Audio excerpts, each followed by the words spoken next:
Guys, so I'm on my way to the gym. It's currently like 5:30 p.m. I used to go to the gym much later, like 7, 8 p.m. But because I take pre-workout, regardless of when I'm training, obviously taking pre-workout that late has an impact on your sleep. Even though I am actually surprisingly able to go to sleep when taking pre-workout very late. Currently, I'm feeling a bit tired, to be honest. I've got enough sleep and stuff, but I don't know, my muscles do feel a bit sore and tight. But I mean, that does happen from time to time. It's not something I'm not used to.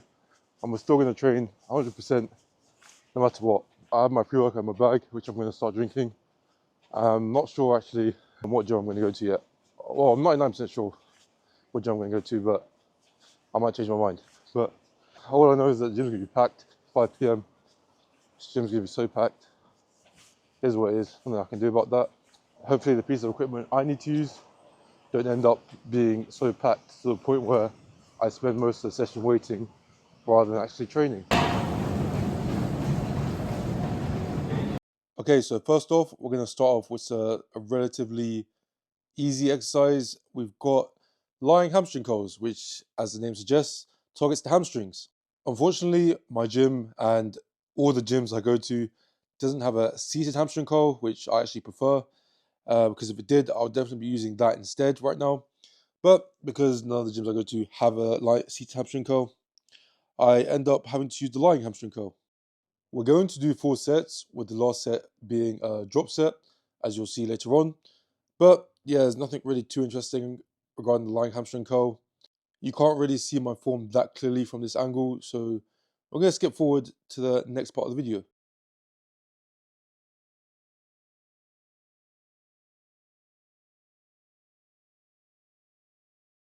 Okay, so here we have another angle. Unfortunately, the way the place this machine is placed isn't ideal for filming, so this is the best I can do.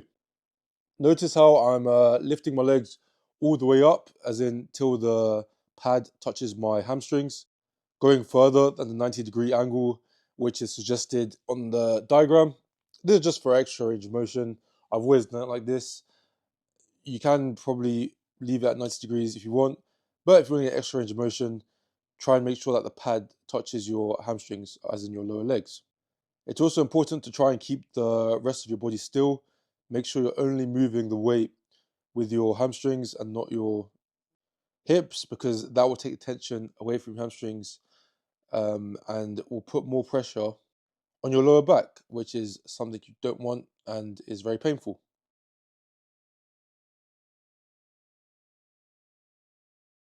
The final set is going to be a bit spicier. First thing is, you can see on the way down, I'm going very, very slow. As in on the eccentric part of the movement, I'm going very slow. This is to increase time of attention, which can again contribute towards more muscle growth. And believe me, it makes the exercise much harder. The only reason I don't do this for every single set is because otherwise I'd spend hours in the gym. And also, it's just not as fun if every single set is slow tempo.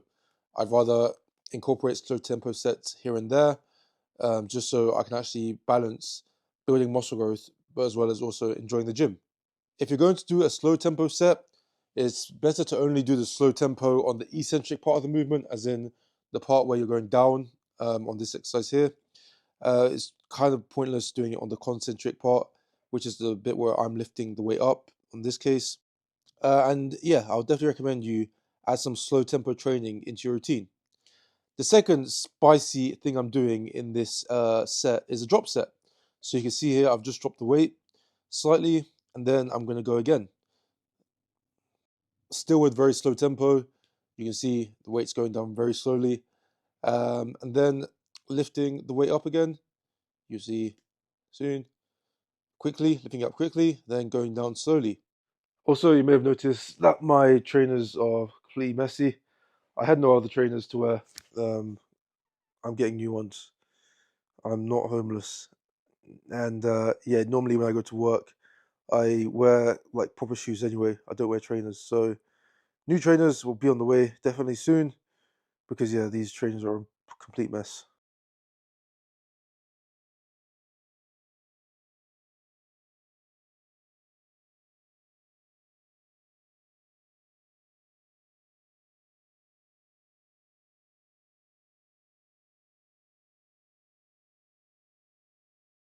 Alright guys, you won't believe it, my headphones flipping died mid-session. Normally, I'll just let it slide, but it's leg day. So luckily the corner shop had a cable. Leg extensions. If you can find me a leg workout that doesn't have leg extensions, I will personally message you telling you how great you are. But until then, because I'm pretty sure there isn't a leg workout that doesn't have leg extensions, you can watch me attempt to grow my quads by doing, guess what? Leg extensions. But not only is this helping grow my quads, it's actually also warming up my knees for the next exercise, which you'll see with the leg press. You would have also seen it at the beginning. And it will actually allow me to, move more easily when it comes to doing the leg press. Some quick form tips. Firstly, try pointing your toes outwards a bit when doing this lift. It does help slightly. I remember hearing it from a professional bodybuilder actually. Can't remember who, and I've done it ever since, and it's definitely helped me when doing this exercise. As in, helped me put all the force into my quads rather than using my knees, for example. Next, you want to make sure to keep your hips still. You don't want to be moving the weight with your hips. You want to make sure you're only using your quads to lift the weight. And to do that, you need to make sure to keep the rest of your body still. It's called a leg extension, so you need to extend your knee, not move the rest of your body. It's an extension, you move your knee so that all the work is being done by your quads. We're doing 4 sets again, for all sets being very controlled. You can see again on the concentric part of the movement, I'm going very slow, and then lifting it up fast, going down very slow. The only reason I actually started going slow on the way down is because I was leg pressing doing the full stack on the leg extension, and I obviously needed the way to make the exercise harder for myself.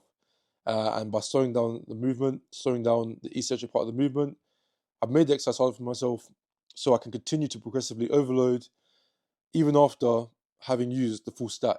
And that goes for any exercise really. If you find yourself using the full stack to the point where you can't progressively overload further, then slow down the movement to make the exercise harder for yourself, and then you'll be able to still keep progressing. Although, to be fair, chances are if you're using the full stack for an exercise, as in using the maximum possible weight, if you're new to the gym, you're probably ego lifting, I'll be honest. And you should probably evaluate your form, just film yourself, because chances are you're not doing the exercise properly if you're using the full stack. Nothing spicy but the rest of the sets, no drop sets here. I want my quads to be completely fried for the standard leg press. So yeah, I'll just skip ahead to the next workout.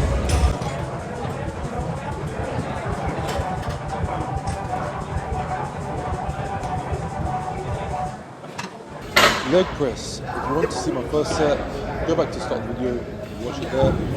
But I'm only going to talk about my second and third set. I don't want to show the first set again. And you can see that. A lot of people would maybe say leg press is for pussies, and that really you should be squatting or at least hack squatting.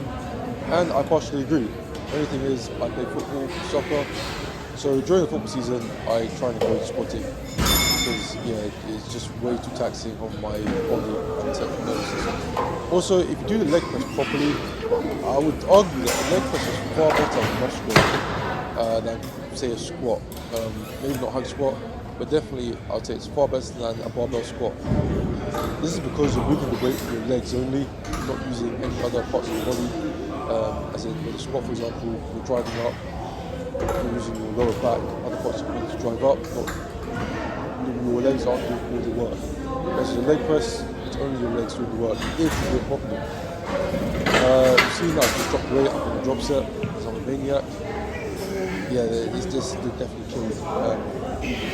It's more, you don't have to do drop sets, to be honest. It's just something I like to do to help me push failure, because I am a very fast lifter.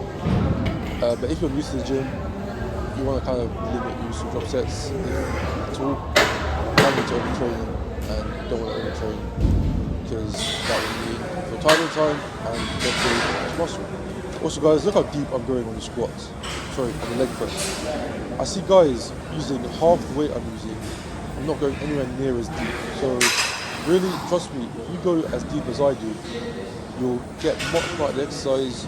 You'll not only work your quads, but you'll also work your glutes as well. And strong glutes, you might, if you're a guy, chances are you're a guy watching this, you might not think strong glutes are important, but believe me, they are very important for overall leg development. So yeah, make sure you get proper range of motion. I have zero flexibility when I'm going this deep, so there's no reason that you shouldn't be going this deep as well. Obviously not using the weights I'm using here. Final thing, the final set I'm using slow tempo sets again. Obviously I use slow tempo sets throughout this workout. And yeah, because on the final set I don't want to lift as much weight, my legs are, I don't have the energy to lift as heavy a weight. I decided to drop the weight, use a lighter weight, but to compensate for that, use a slower tempo. Now swiftly onto the RDLs, or Romanian deadlifts.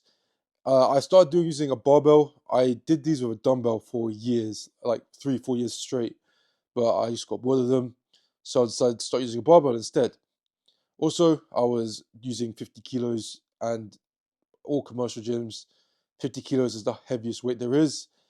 So I was getting to a point where I wasn't really able to progress anymore. So that's why I moved to a barbell. To be honest, it doesn't really make that much difference for me anyway. It's just that you have to set it up, which is a bit long. But yeah, it does the same thing. Works your hamstrings and glutes and your lower back as well. Also, I thought I'd mention, because I saw a comment about me doing this before. Notice I'm not fully extending my back. Reason being, keeping a slight bend in my back is keeping some of the tension in my hamstrings. And because it's a leg day, I want to grow my hamstrings. I'm not trying to grow my lower back. That's why I'm not lifting all the way up when it comes to doing this. If I wanted to work my lower back more, then I wouldn't keep that. I wouldn't bend slightly at the top. I would straighten my back out once I reach the top. Another form tip: you don't want to round your back when doing Romanian deadlifts or any deadlift. You want to keep your back straight throughout the movement so that you don't end up with a lower back injury. Very important, don't round your back. It's probably one of the most common beginner mistakes out there. But again, you don't want to have a lower back injury, so keep your back straight when doing this movement. If you've been training for a number of years, chances are you've realized that the deadlift is completely pointless and you're not doing it anymore. But I definitely recommend you do the Romanian deadlift, just so you're having, at least your lower back is getting a bit of work. Finally, we have standing hamstring curl. This is because I don't have the energy to do 4 sets of Romanian deadlifts. So instead, I do 2 sets of Romanian deadlifts and 2 sets of standing hamstring curls. Now, this exercise is pretty self-explanatory. I don't really have much to say, to be honest. I'm working my hamstrings when doing this exercise, as well as my lower back, but it's not as taxing as doing Romanian deadlifts. I would actually highly recommend this exercise if you're a beginner or new to the gym. It's very safe. You can't really mess it up, to be honest. And it will strengthen your posterior chain, or as in the back of your body, and help prepare you for when you do want to start doing deadlifts eventually, because I'm pretty sure everyone has a phase when they do deadlifts, then they stop doing them because they realize how pointless they are. But that's it for this workout.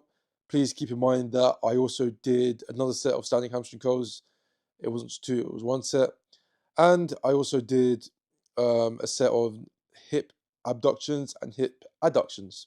Here are how my legs are looking. Very inflamed, so you can't really see much detail at the moment. I'm also practicing posing, as you can see here. I do have my competition in a year's time, and I do need to learn how to pose properly. As I said, I am just not looking great at the moment. I am kind of inflamed all the time because of all the football and gym I'm doing. So not looking my best at the moment, but is what it is. Guys, I was so hungry that I ate without recording what I ate. But I basically ate this like roast and chicken. It's quite a lot, to be fair. And I had like potatoes as well. Yeah, it was very good.